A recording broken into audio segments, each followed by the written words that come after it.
Hey there chickens, I am making something tonight for somebody very special. Someone whose soul is very close to mine and someone who I've shared a lot of important experiences with. And she is about to go off and start the next leg of her life journey with her beloved man friend in a different country. Not too far away, I'll be able to get there easily by plane. So I'm not too emotional about that part of it, but I am aware that it's going to be a big change for her. And I kind of want to make something as a little bon voyage. Something imbibed with power, potency, creativity, inspiration, encouragement, support, nourishment for this amazing woman in my life.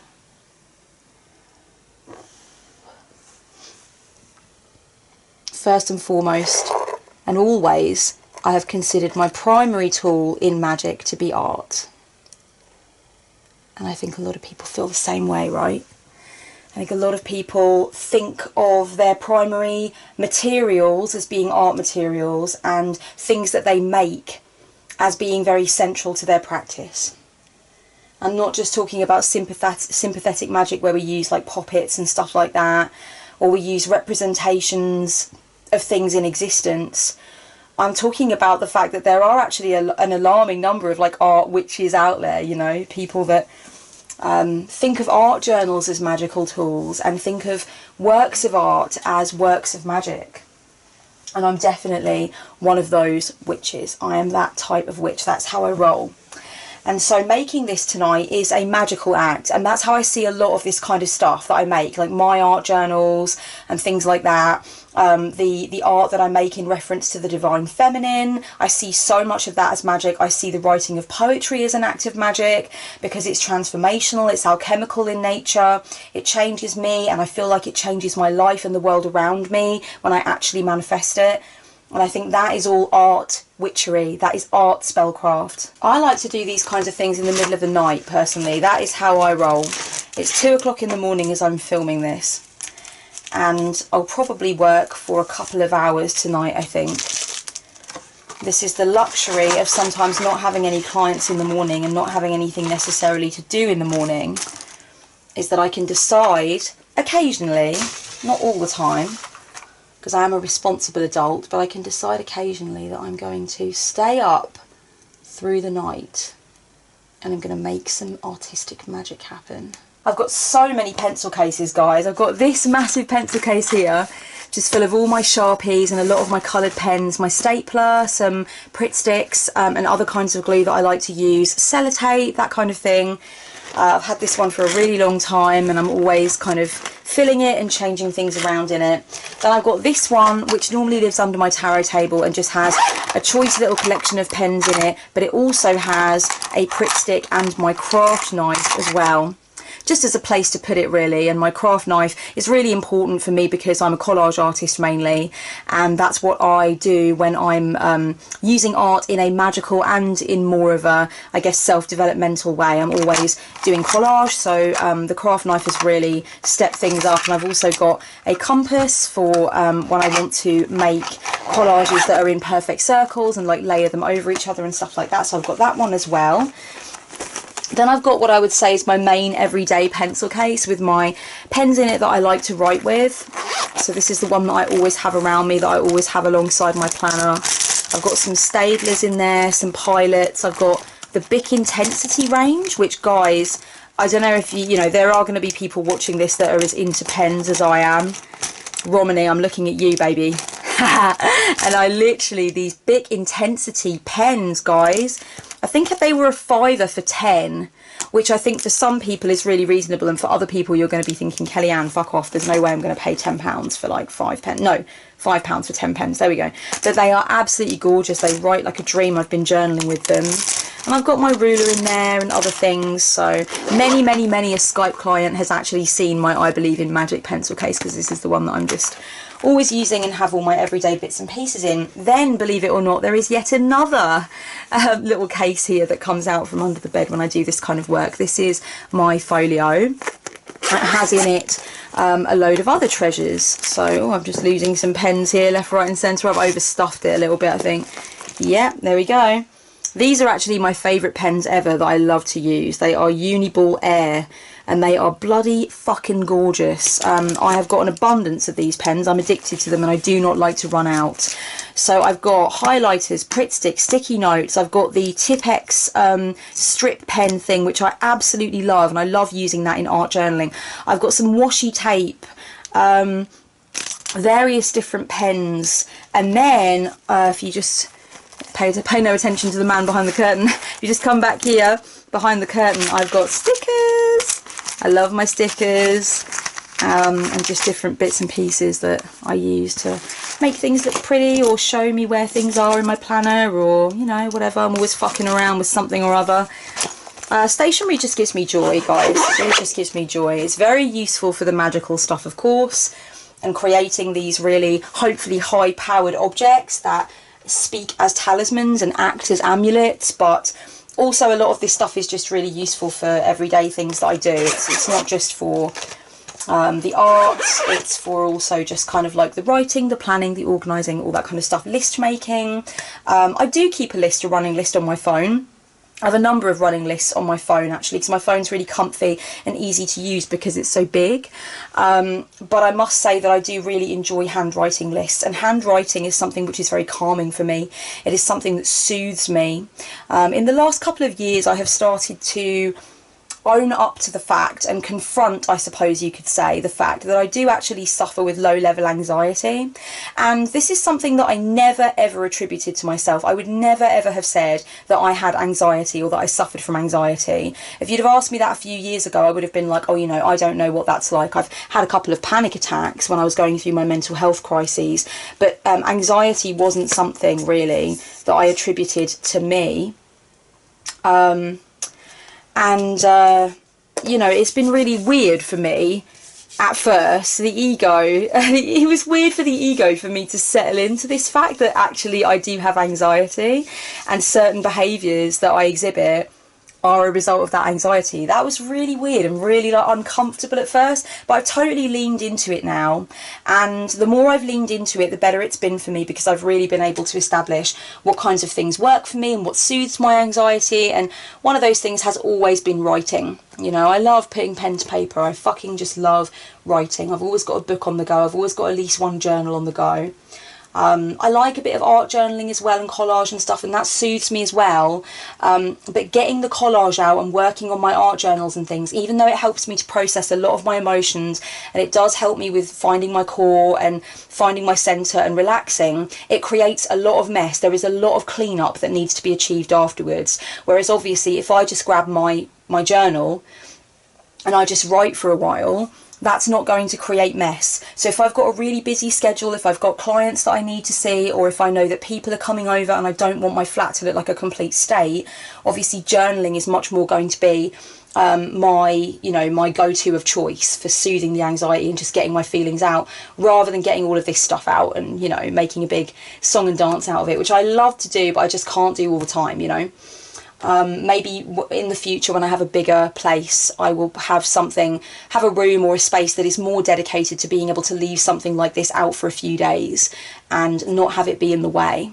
But at the moment I don't have that. So, you know, and I think a lot of people have the same sort of experience where your home is very transient. The state of it is transient. If you want to make art, you can make art, but then you've got to put that art away and got to carry on with your life, you know. So journaling is easier from that point of view. I've actually got some of these pins because not too long ago I bought my very first cork board to make a vision board, like on an actual cork board. So obviously I've made vision boards and mood boards for years, but they're not really boards. Like, it's not actually a board, do you know what I mean? It's like in a book, it's in an art book, or it's on a piece of A3 paper or something.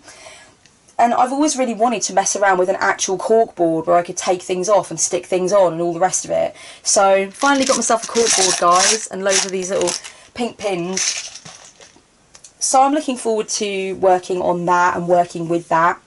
I've decided that I'm just going to film myself doing a little bit of this project for my friend and just sort of showing you how I would put something like this together and how I would kind of be considered about it and be conscious of it and create a space that feels really comfortable for me to lean into it. But I'm also just going to be talking about my artistic processes in general, things that I've made, things I'm excited about, what I'm using. I don't know, I just figure it might be interesting for some among you.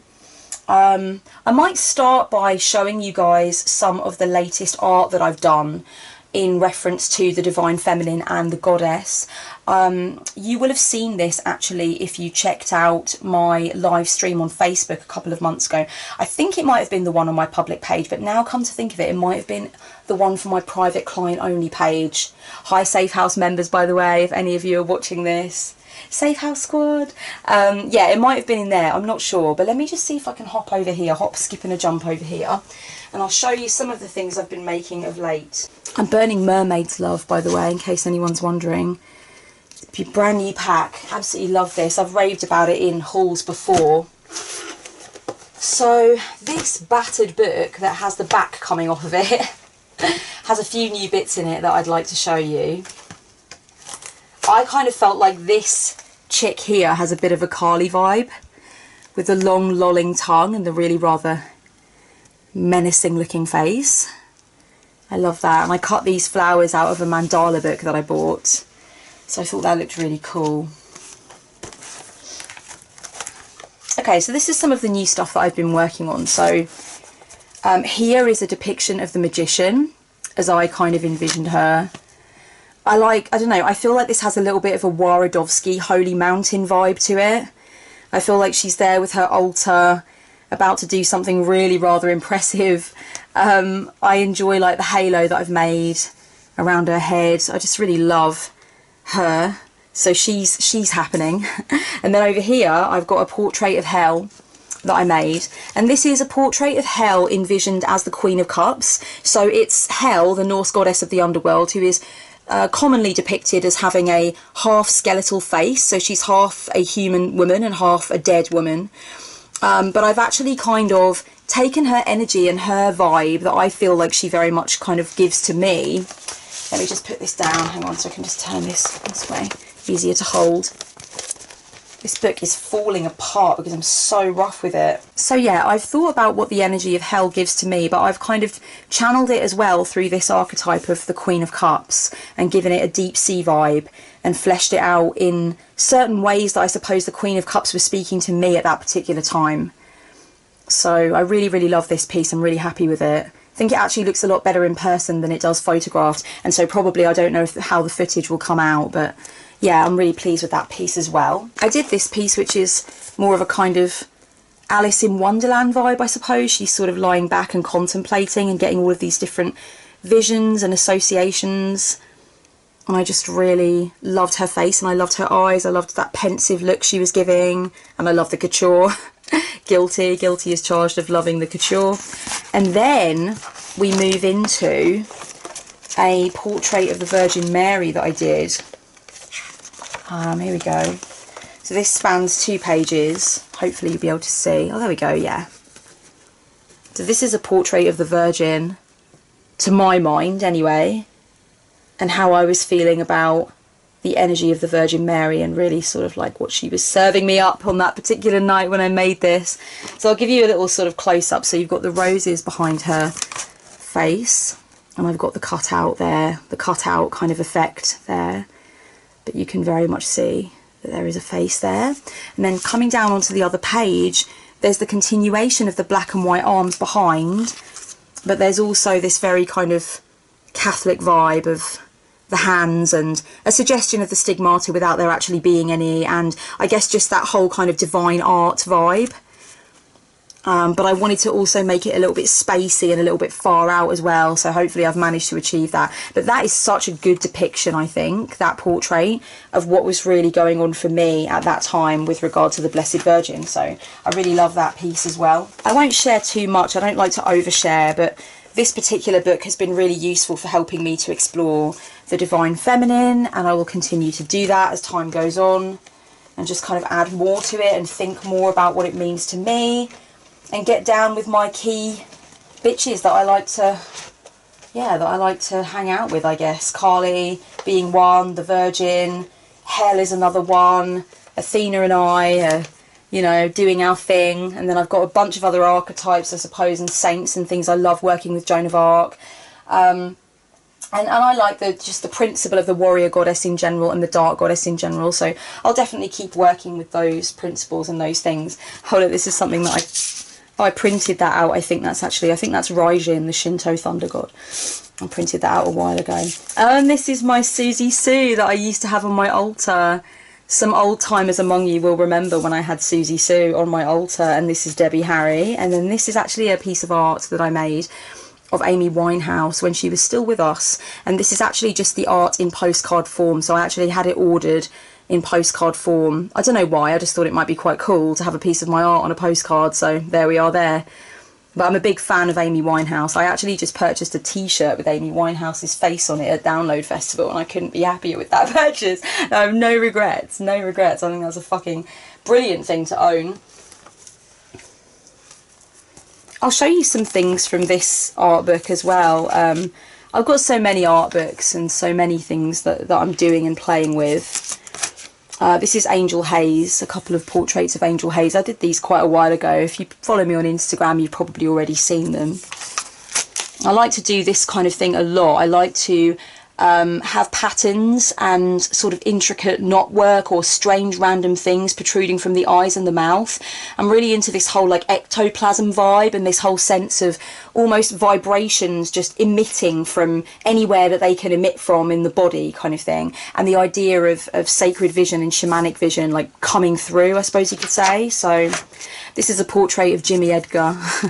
If you know who Jimmy Edgar is and you think he's important, then, you know, definitely you and I could be friends. Jimmy Edgar is a chaos magician. So I do like to do portraits of Jimmy as often as I can. More ectoplasm here. And bits and pieces of that nature. Just fucking around, really. Not all of it is super serial. Yeah. Originally this was going to be my tarot journal, but I just it didn't work out that way. I wanted to do other things in it, so quite a lot of the time that does happen, you know. I'll baptize a book and it will be for a specific intention, and then I'll just move on from it and it'll evolve. And it used to really bother me. That used to really bother me. I used to feel like, oh, I've really failed now, I've really fucked up. I christened this book for this specific purpose and it's obviously not gone down very well. I've changed my mind, I'm inconsistent, I'm wishy-washy, whatever. But as time went on, I was like, well, does it really matter? Who cares? As long as the books get filled and I can look back on them, you know, when I'm like 95 or whatever, and think, what was going through my strange little scrambled egg head, and just have a little look, then I don't think it really matters that the theme changes somewhat or whatever. So I've got all of my pencil cases, my folio, etc. I've got some lollipops, some lip balm, some chewing gum and some hand cream. These are essentials for me when I'm making art. I don't even know if you can see them. No, they're not even in the shot. Look at that. There we go. Over there. Oh no, wait a minute. You need to come down a bit more, really. Yeah, there we go. Yeah. So yeah, I've got my pencil cases, I've got my bits and pieces, my little toys and so on. So over here, I've got a box file which is full of bits that I've already cut out over time that need a home. So I loved them, but they weren't for a particular project. I just enjoyed them and I thought, one day I'm going to want you. One day I'm going to need you. So this whole box is filled with that kind of thing. It's basically my treasure box where I cut out stuff that I know will eventually make sense somewhere, but it doesn't make sense anywhere right now, you know. So it's just a treasure box, really, and I keep adding to it, and there's just loads and loads of awesome shit in here, some of which I'm hoping I'm going to be able to find a use for in the project that I'm making tonight, this magical object that I'm creating, this talisman, this object of guardianship, strength and love that I'm making for my friend. And I've got a stack of magazines here. I've got quite a lot of stacks of magazines under my bed. These are just a few that I've selected that I think are going to be good to use. And I also have a collection of my own art journals and magical books here, where I like to put, you know, power thoughts and, you know, talismans and symbols and sigils and all kinds of weird and wonderful things. I'm not working on these things tonight. I'm not working on my own personal stuff tonight. But the the idea really is to have these things on hand in case I come across any imagery and I just think, oh, that's actually for one of my books, that's something that I could use. And sometimes I do have this feeling that I need to go off the beaten track and I need to stop focusing on what I had originally intended to focus on and move my focus elsewhere, because something just needs to come through me, and I think that's okay.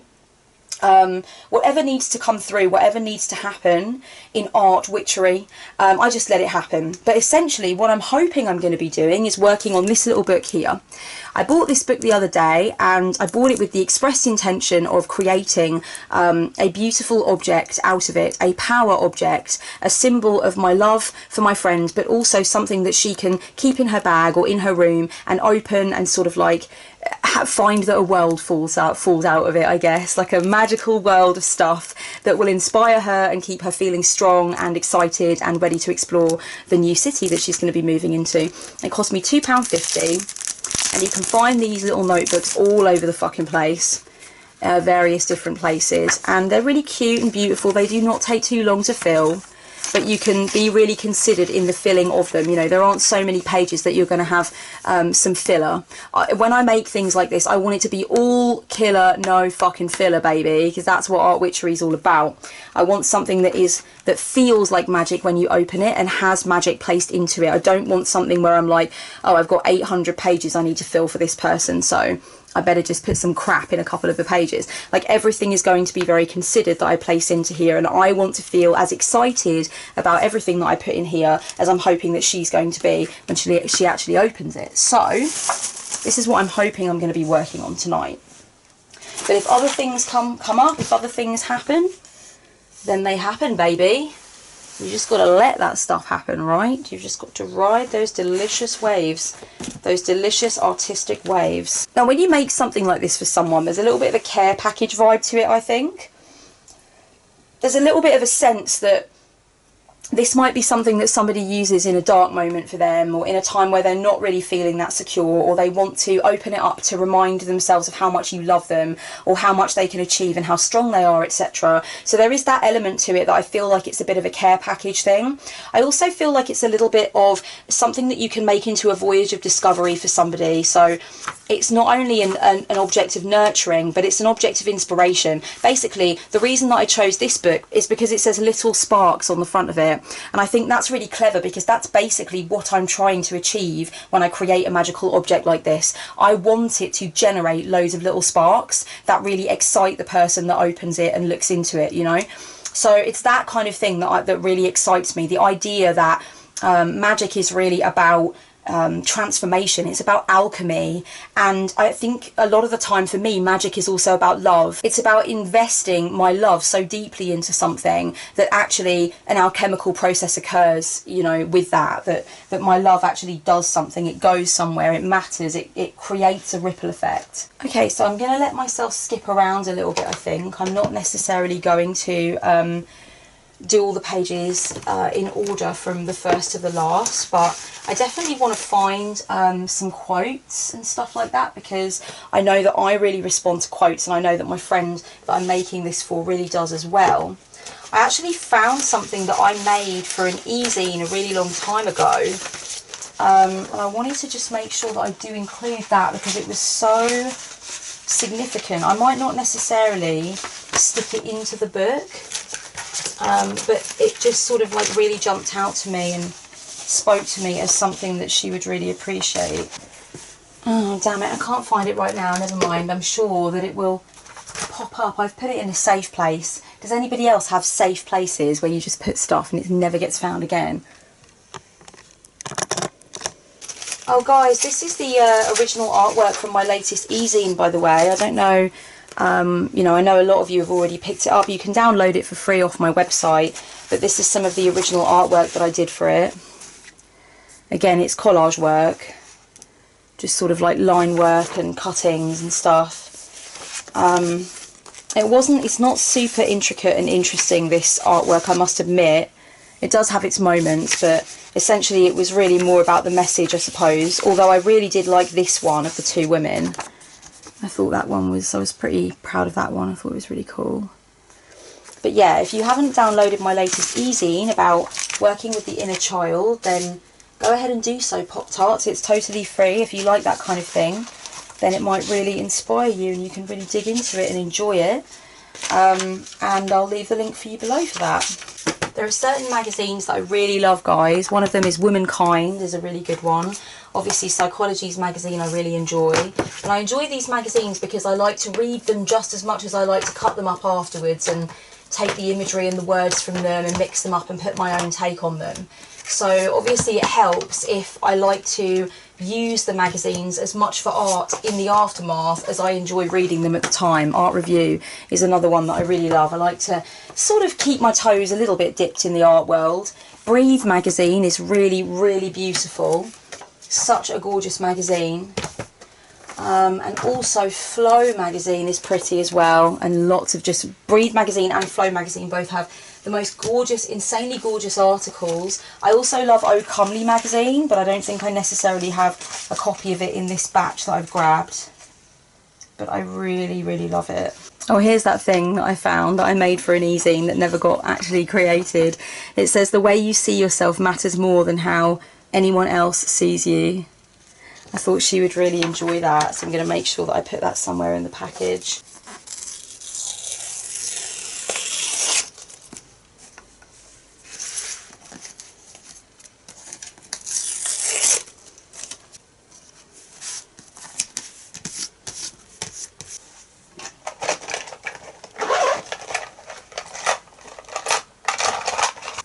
I'm going to cut up a plane because she is getting on a plane to go to her new country. She's going to live in the Netherlands.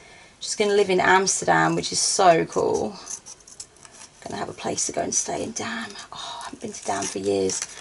So, one thing I will say about making this kind of thing, making this really like considered gift that you're hoping is going to have a magical quality to it and magic woven into its architecture, if you will, is that you don't need to be really solemn about it, I don't think. You don't need to like be really silent all the way through it and, you know, really just kind of focusing very intently on it and thinking always about your intention and exactly what you're doing.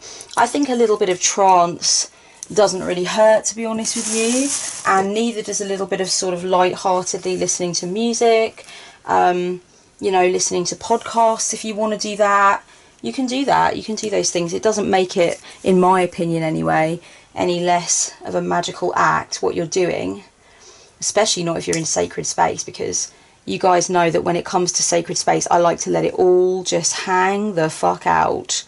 To me, sacred space is like a fucking womb, baby. If I can't do it in sacred space, I probably can't do it anywhere, to be brutally honest. I like to feel really, really comfy in sacred space, where I go to just be in my beingness and completely relax and let go of everything and just really allow that feeling to take over. Look what I found ages ago that I cut out that I thought would be perfect for something like this. This is the kind of thing you can do. If you find stuff and you think it'd be perfect for something, like I said, but you don't really know what project it would be good for or who it would be good for, just keep it. Just cut it and keep hold of it. This says your good decision checklist, and it says here, ask yourself, have you had enough? Food, if not, grab a snack. Space, no, use noise reducing headphones or go for a walk around the block.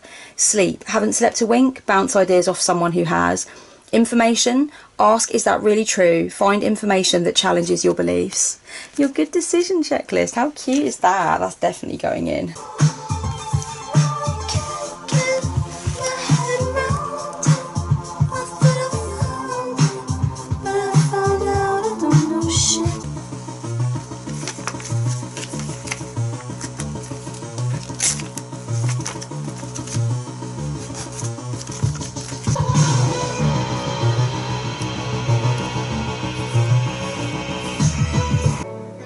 Bum's as holy as the seraphim.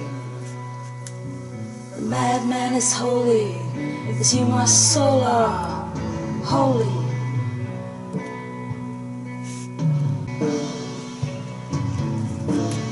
Holy alone, juggernaut.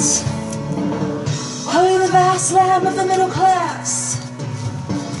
Holy the crazy shepherds of rebellion.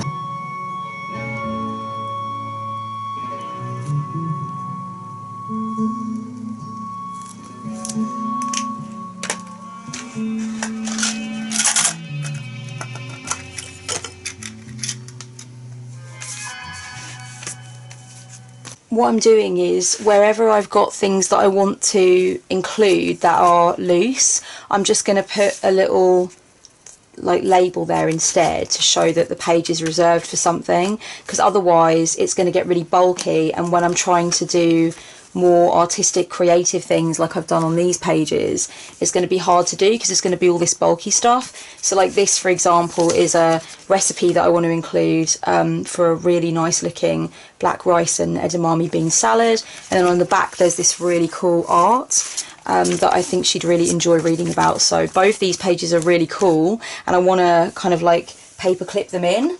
I'm a real paper clip hoe, got all my paper clips here, but I'm going to just leave it to the side and remind myself that it goes in later. And I also have these cute little bits of paper here that I want to include. I probably want to include like some stickers and stuff as well, but I've got a tendency to buy these kinds of little books. Let me actually find the book this came from. Hold on a second. Where's the book that this little thing came from? So I bought this little planner book, and I only bought it for the pages so that I could tear the pages out. Oh, here it is. Okay, so you can find all these sort of like little planner books and things. I am very organised. How cute is that? And it's got all these different kinds of paper in it with useful bits and pieces that you can use. I really love buying these and just pulling the pages out and just using them randomly in my planners and stuff. So I've torn out some pros and cons decision making paper for her, which I think she's going to find very cute, and also some shopping list paper that comes from this little organiser as well. So these kinds of things are really useful, and they come in really handy for projects like this. So I'm also going to be sticking these into some pages as well. So I'm just going to leave some tabs to remind me that these things are going in to certain pages, kind of thing. And that means it's not too bulky as I'm actually like creating the art in here and stuff. It helps when you're doing this kind of project, I think, to really like put yourself into the mind of the person that you're creating it for, and that is an interesting exercise in understanding how well you know somebody and how they tick and what their needs might be from an object like this. And it's also helps you to imbibe really invest the object with more love and more meaning, because you're really thinking about them while you're making it. You're really thinking about how it could inspire them and what could be going through their head when they're looking at it, and you're thinking about how it might make them laugh, or how it might make them want to create something, or it might make them think differently, or even, you know what, at a certain point it might just make them feel really loved when they need to feel really loved, and they need to feel like they're close to you and you're with them, you know. And I feel like, to me, you can put that energy in like that. It's possible to put that energy into it and for them later to feel it, and that's, you know, that is magic with a K, isn't it? Like that sort of thing is what I'm totally here for. And I've been doing this kind of thing for years, and I know that it does have a very magical and a very alchemical quality to it. It's time spent, of course. You know, it can be quite laborious and sometimes can drain your energy a little bit afterwards. But at the same time, it's got an incredible alchemical quality to it. It makes people feel better, and it helps people see their worth. And you know, it creates a stronger bond of love, and you know, it's definitely undeniably magical. I've done it with mixtapes before and mixed CDs, and just like making all the art for them and stuff like that. It's a really sacred thing to spend your time doing, and it can definitely have a super magical quality to it. So I definitely very much consider this to be a magical act, and I'd recommend, if you've never done anything like this before, even if this particular method of doing it doesn't really flick your switch, you know, definitely try something like it that you think might speak to you. I definitely think that there's a lot of magic in things like making playlists and stuff like that. And actually, the friend that I'm making this for, she's really into playlists. Like, she's so into making them and curating them, and she really sees kind of like the spiritual value in them and stuff. So it really interests me how she can be really witchy about her playlists, and she properly is as well. I'm cutting out some of these dresses and stuff, because this is like kind of the sort of look that she sometimes rocks, you know, that 20s vibe.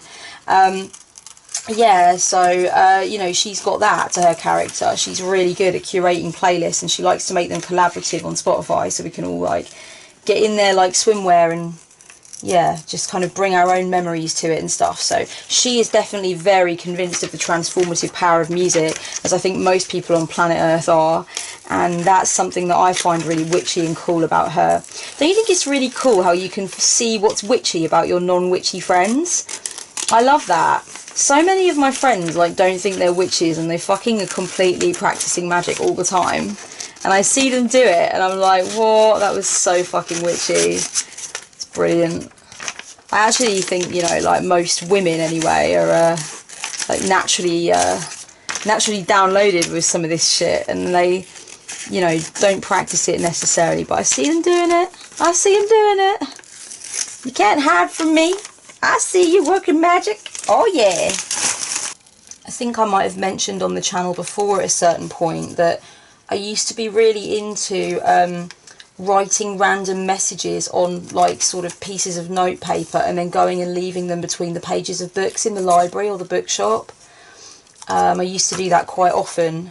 Sort of anonymous art magic, I suppose, like an anonymous connection that you make with somebody through just leaving something somewhere and letting synchronicity take its course without really knowing how it ends up or who actually experiences it. And I also used to do this thing where I would send postcards to random addresses with, like, just inspiring stuff on them, I guess. I stopped doing that after a while because I felt like probably it's a little bit invasive, and maybe there could be, you know, the odd occasion where it doesn't actually have the effect that I want it to have. It doesn't make somebody feel better. It might make them feel really creeped out or offended or just a bit, like, you know, weirded out and on edge by mail actually coming through their door like that. So I stopped doing that, but I used to do that when I was younger, when I was at art college and stuff. I thought that was really, really cool. But yeah, I still definitely, you know, like to sort of leave little things on notepaper and just fold them up and, like, leave them on the bus or leave them in cafes, little quotes and things like that. I mean, who doesn't love to find stuff like that? You know, me and my boyfriend recently were at a music festival with all of our friends and loved ones, and there was this really amazing old tree. Guys, this fucking tree. Oh my goddess. Oh, babes, it was... I had to go over there and hug it.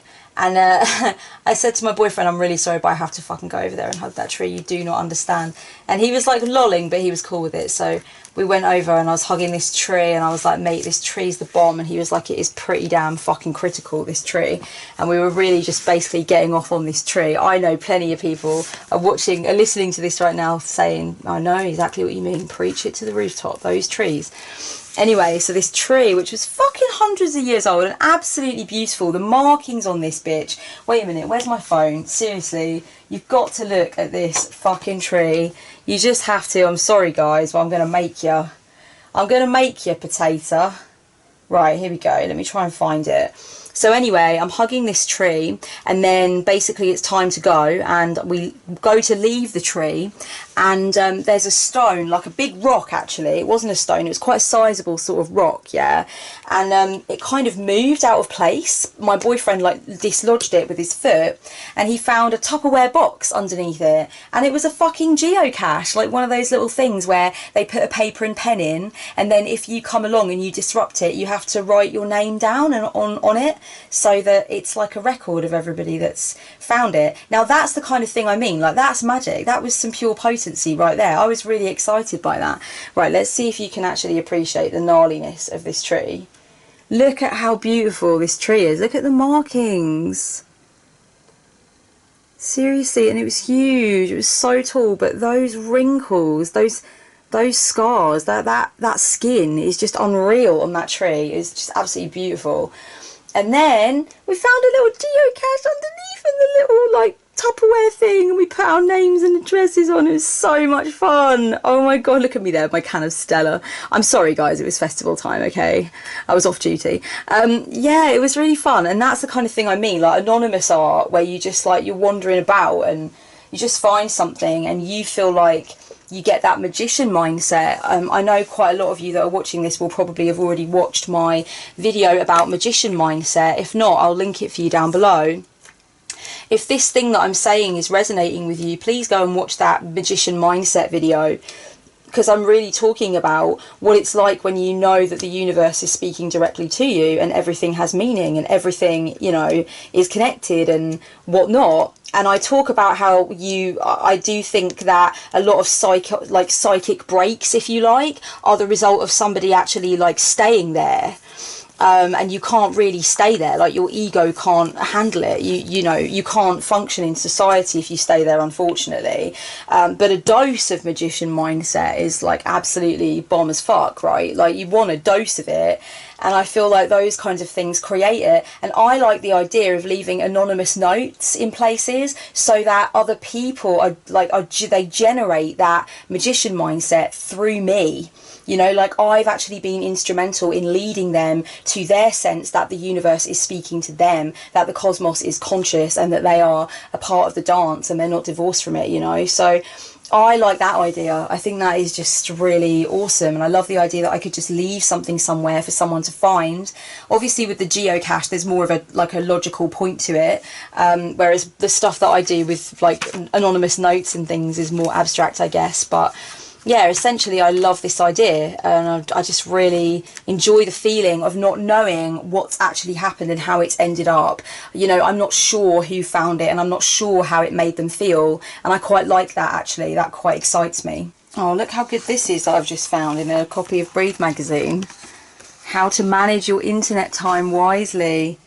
Set some healthy boundaries, unsubscribe and reduce notifications, simplify who you're following, spend some valuable time offline. I love that. It's a really good idea, especially for my friend, because she's going to be working on the computer. She works on the computer, and I think sometimes, definitely I know from having my own little grapple sometimes with the computer and the availability of everything there, that you need to talk yourself down a little bit sometimes, don't you?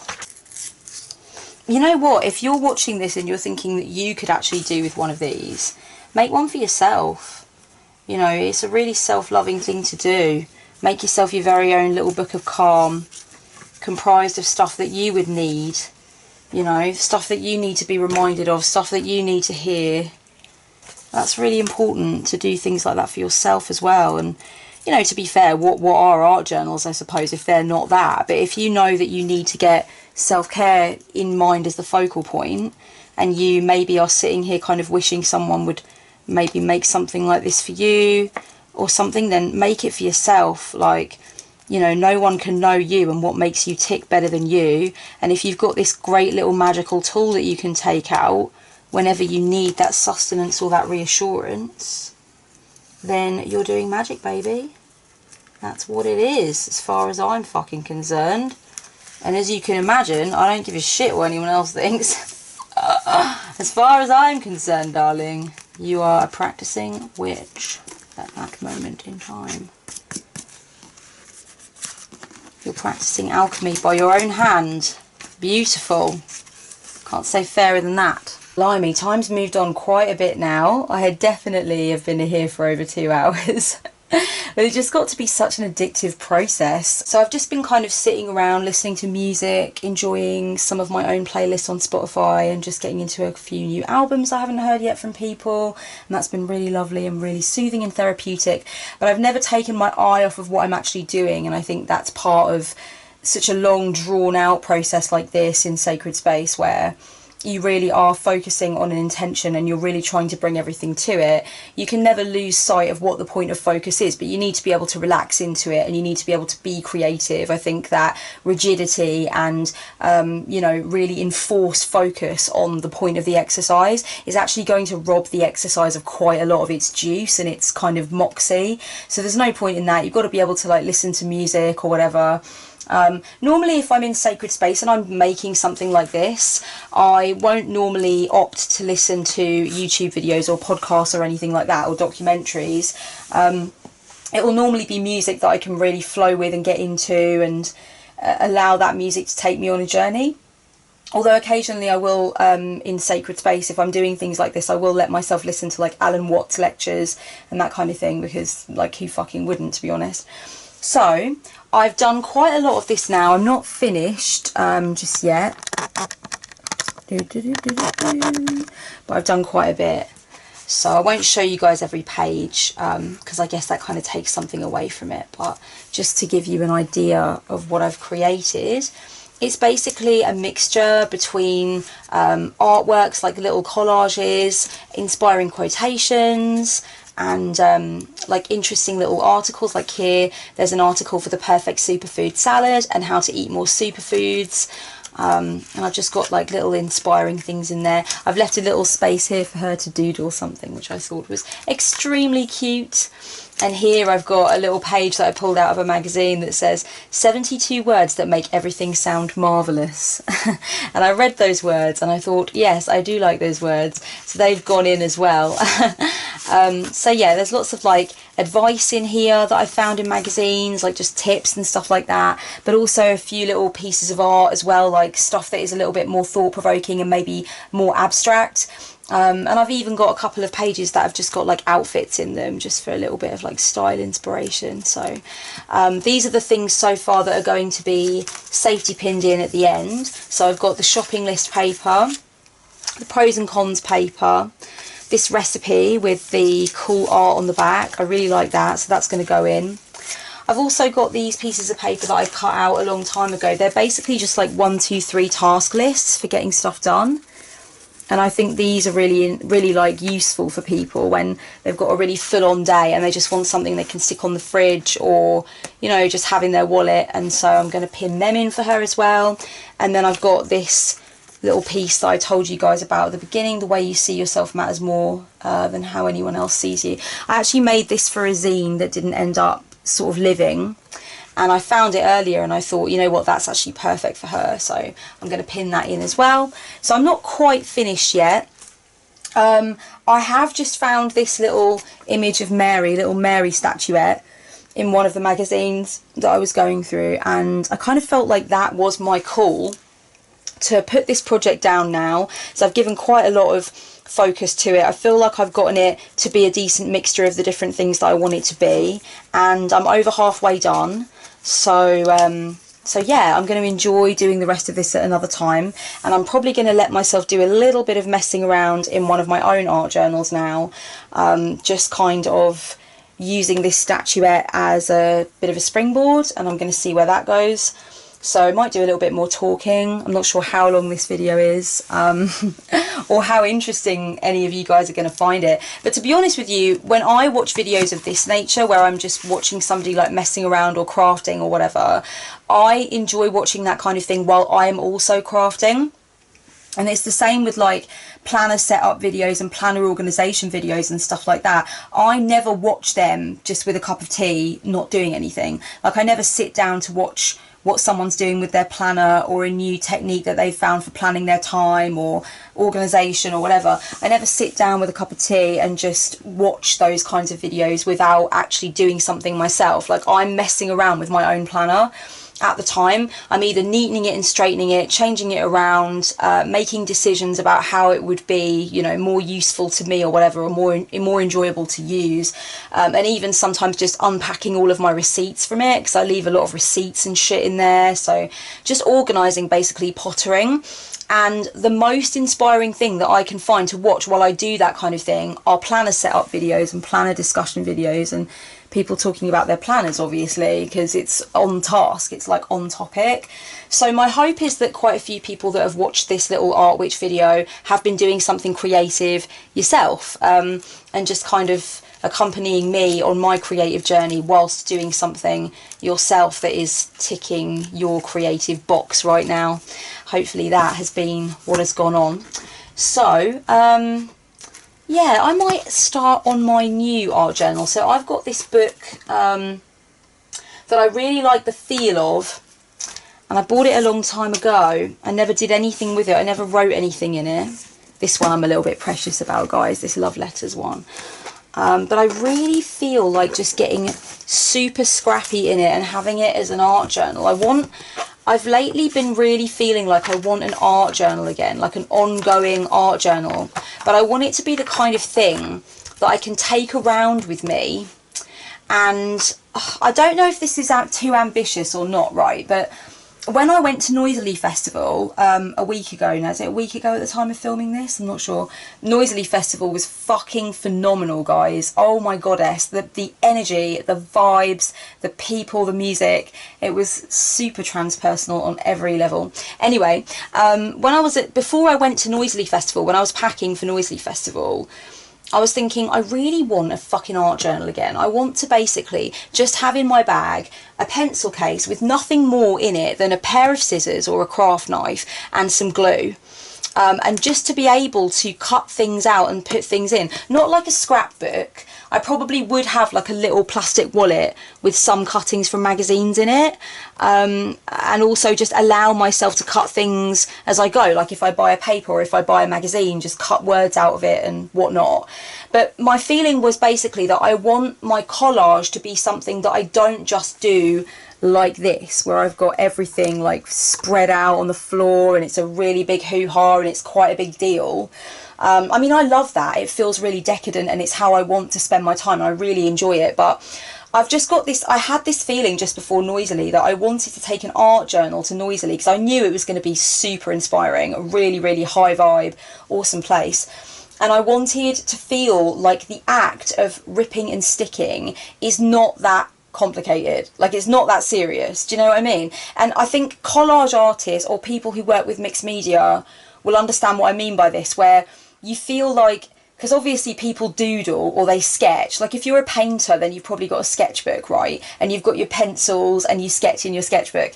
If you're a collage artist, if you make collage or mixed media work, then you're not really actually a doodler. You're more of like, your doodling is kind of like scrapping. So it's just like, you're not really being overly, conscious of what you're doing, and you maybe don't have a concept in mind, but it's more just like you're just fucking around and scrapping and putting things together loosely. And obviously that is a little bit more fiddly than if you're a painter and you're just doodling or experimenting with colour. As a collage artist, if you want to have a sort of scrappy tester type of book, then obviously you've got to also carry the glue and you've got to carry the means of making that collage and all the rest of it, and you've got to carry your craft knife or your scissors. So I've always told myself like it's too fiddly and you can't really do it, but why can't you do it? Like, why not? You know what I mean? I carry so much shit in my bag anyway. I've always got a flipping, you know, I've got a bag full of, a little bag full of like different medicines and hand sanitizer and hand lotion, and it's not really over the top, but it's sort of like a little medicine bag, I suppose you could say. It's really useful. And it's got pain relief in there and stuff like that. And I think to myself, if I can carry that around, I can carry a little fucking art journal around. It probably won't be this one actually. I'll show you what one I think would probably be better to carry around. Obviously, you're going to see it and think, well, yeah, that's a way more appropriate size. This one. Yeah, this one here is a decent size, just to be able to sort of, yeah, create things. It's not just going to be like scrapbooky. I want to make things in it, you know. I want to be artistic and test myself and like push the boundary, but I want it to be something that I can take away with me, kind of thing. I might start both of these out. I don't really, to be honest with you, I don't have any guilt associated with just starting books of stationery. I know a lot of people feel like they have to wait for a project to be clearly defined in its parameters and to know exactly what you want to do with something before you just start a book, because I know so many people end up not finishing books and feeling really bad about buying the paper and making that purchase and stuff. But for me, even if I leave a book for like 4 fucking years and I never do anything in it again, I will come back to it and I will finish it. I've been known to do that, you know. I've been known to find like books under the bed that I started years ago and just thinking, oh, I quite like the feel of this book. I think I'll go back to that book now. You know, so that does happen with me quite regularly. So I don't really get any major guilt from starting loads of books. I sometimes do. I sometimes do a little bit because I think, look, just be disciplined and dedicated and just finish this one. But a lot of the time I just think, but I like the feel of different books and I like to have all the options and stuff. So this is the one that I really feel called to create some awesomely mad shit in. Kind of like what I was doing with my Chaos Magic book, but without like that theme. So these are some pages of my Chaos Magic book. Guys, I'm going to be really honest. Since the last time I showcased it, I really haven't done a lot with it. I would love to be able to say that it's like all done and dusted and finished now and it's looking amazing, but not really. There's there's still quite a lot of stuff in the front that I haven't found a home for and whatnot. But this is my book, which basically, this book is allowing me to record my magical theories, I guess, more than anything.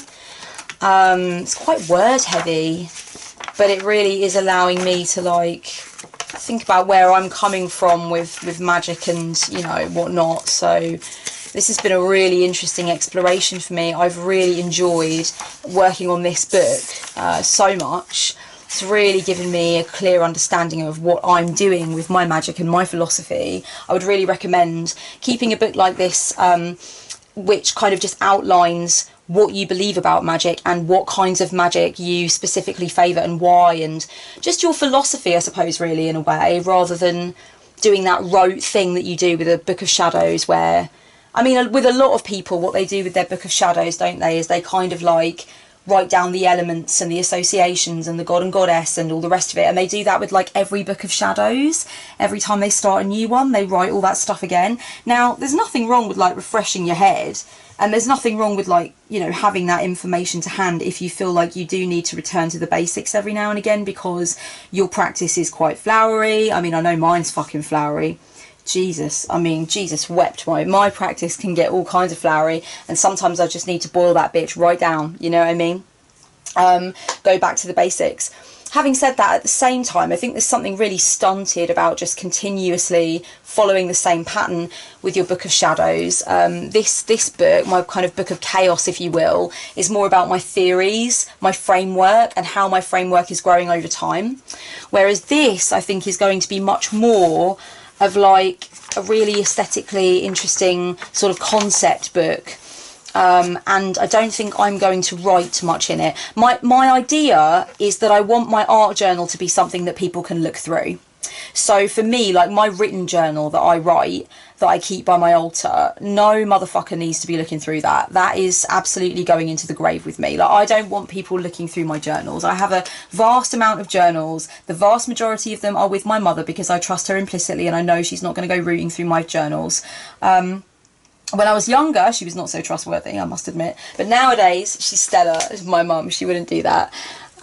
You know, so I kind of, I feel with my very word-heavy journal that, like, no one can access that. That's something that's for me. I would like something that I can just take out at a festival, or if I'm away with friends or I'm on a road trip or whatever, and I can just start to do things in it, and people can look at it, and it's not a problem. It's not a private thing. It's something that I'm proud of, but it's something I can be public about. It's something that maybe even people could get collaborative in and do things in themselves or whatever. I don't know, it's a bit difficult. Sometimes I can't let go of the reins, guys. I'm a typical emperor in that way. At the same time, I have this really keen awareness for myself that my Book of Mirrors has always been extremely word heavy. So there's really, like, my last Book of Mirrors was not. My last Book of Mirrors was much more like, sort of, I stuck things in it and whatnot. But this Book of Mirrors that I have now is like, and I don't regret it because it's what I needed. I needed to be really like heavily into the writing, heavily into journaling. But I feel like it's kind of lost something in the sense of how word heavy it is. Like, I would like it to be more pictorial in nature and maybe more interesting to read back over, because I do read back over things that I've written and how my path has been going, and I find it very interesting to do that, for example, at the end of the year. So I do also have this really keen awareness that my next Book of Mirrors, I want it to look more, well, like it's something to look at rather than being so incredibly word heavy. And sometimes it's difficult to find where I wrote something because there's like no pictures in it. There's no, you know, so obviously I've got some bookmarks in there for things that I want to remember, particularly like prayers that came to me in the moment for my goddesses or whatever that I want to remember and commit to memory. So I put like a, you know, a little sort of tag down or a post-it down or whatever in there to get it. But the amount of times I've gone through my Book of Mirrors looking for a particular bit of writing, and I can't fucking see it for love nor money, guys, because it's just all writing in there. There's no pictures at all, you know. I'm not even using stickers for bullet points or anything. It's just very word heavy. So I'm aware as well that my feeling about my Book of Mirrors is moving on. I want it to be something that looks a bit more like something, but obviously not necessarily to share. But yeah, my art journal will undoubtedly have spiritual content in it. but it will also just be a cool place for me to experiment with imagery and play with stuff and, you know, just like be inspired and get into the zone. But it's going to be something that people will definitely be allowed to see and play with, and it's not going to be something that I'm precious about. It's something I'm going to be able to do like in front of people and stuff. This sounds like I want it to be some sort of art exhibition, but I don't mean it like that. I just mean like it's not going to be the kind of book I'm going to be cagey about, if that makes any remote sense to anybody. It's going to be much more of an open, so there's not going to be anything like super highly personal in there or anything. It's going to be a really open kind of arrangement. Yes, I do use nail scissors when I have to get in really close to something. I do get on those nail scissors. I find them really useful for this. Guys, I'm thinking of doing the Grumpy Witch tag. I think I might do that a bit later on if I've still got any energy left in me, because I think that's a really interesting tag. And I'm actually now just beginning to figure out what I'm going to be putting up for Self-Love September as well, which is so exciting and cool.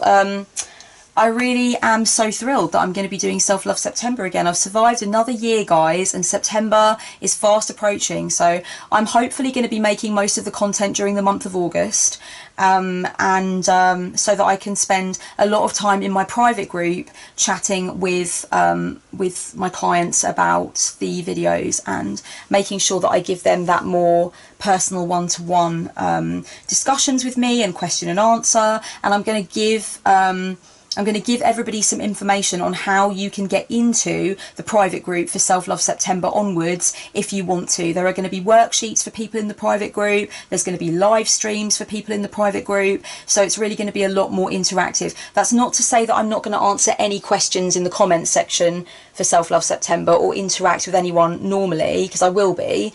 But there will be like live streams in the private group and worksheets, and just really like, you know, making the most out of the content that's going to come through on my channel for September. So I will keep you guys posted on that, and definitely let you know if I do the Grumpy Witch tag as well. Do you know what, guys? I suddenly have an extreme hankering to read you some of my poetry, because I was thinking to myself I would like to put some images in my poetry books while I'm cutting all of this stuff out and in the zone. Hang on a sec, let me see if I can read you a little bit of my poetry, guys, because I do write poetry, don't you know? And I haven't read any on the channel for years. Okay, guys, these are a couple of my poetry books. So, I'm pretty sure I've got another moleskin in here, like a black one that I was writing poems in as well. Where is it?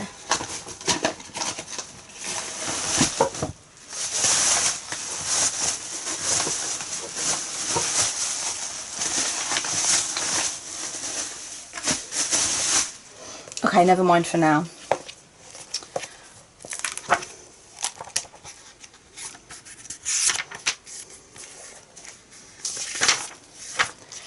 Okay, so this one is from quite a while ago now. This is from 2013, this book. I think I did start writing in here again, yeah, 2014, 2015, and onwards from there, yeah. So, well, I'm just going to read you this one from 2013. God, that was quite a long time ago. I hear birds crawling into the mouths of gods to die. Upturned, expired, the feathers turn to rivers, hydrating holy gum tissue and looking long into the future. I inhale the majesty which could never seem commonplace to me, and which is everywhere, relentless, splendid, unending. I hear the voices of adults I no longer know, the ones I left at the roadside covering their faces with books.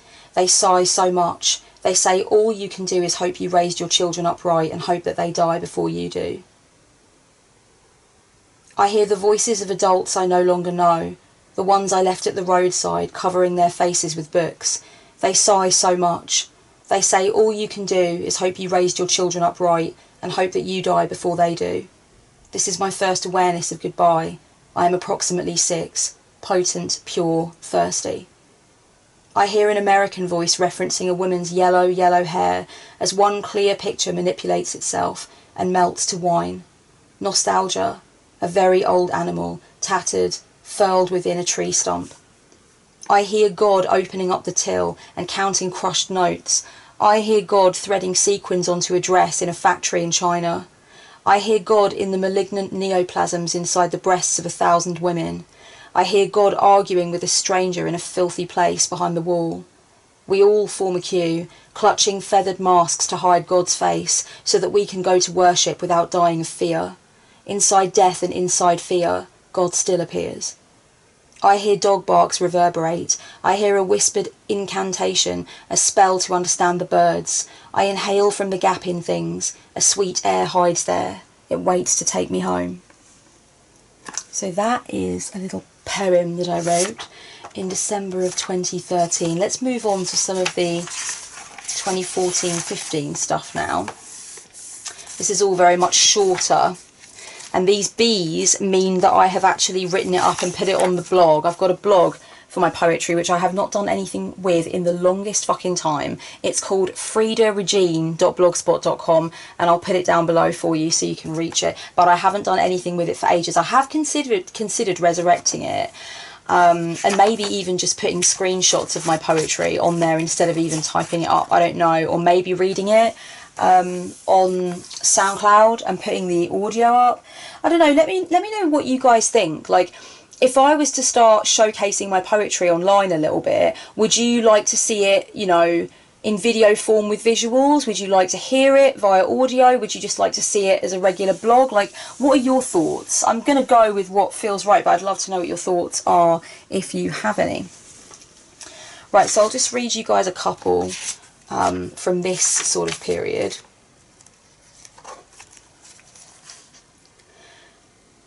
Know now that I am not the woman you came back for when the street lights died, not the one you tipped your invisible hat to and studied for countless hours, not the one you accentuated with your shadows or preened with your TV static.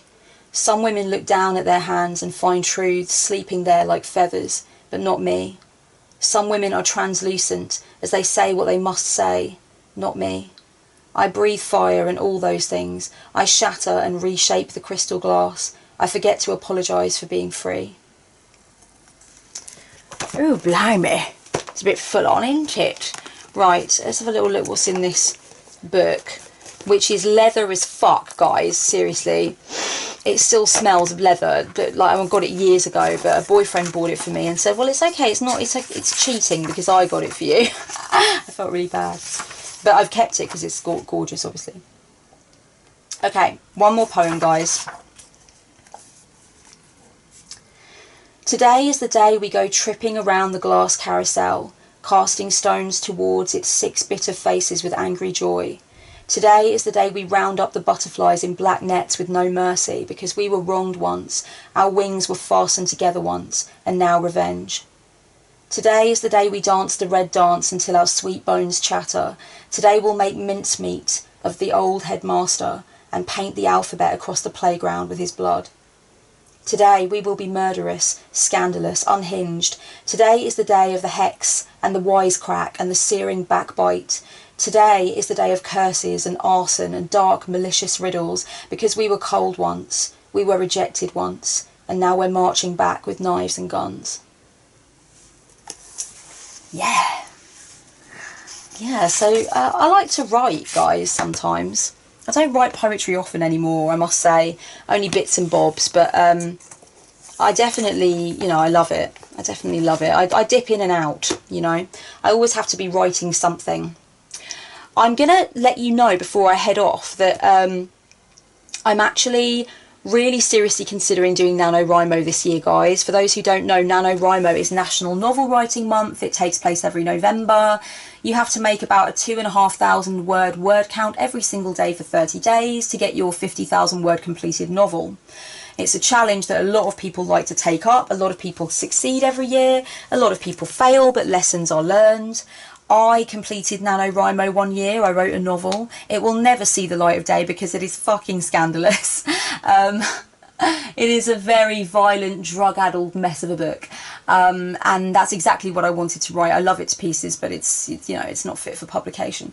Well, I mean, fucking Naked Lunch got published, you know what I mean? But like, it was for me. I wrote it for me. I wrote it for the pure satisfaction of knowing I could write a novel in 30 days.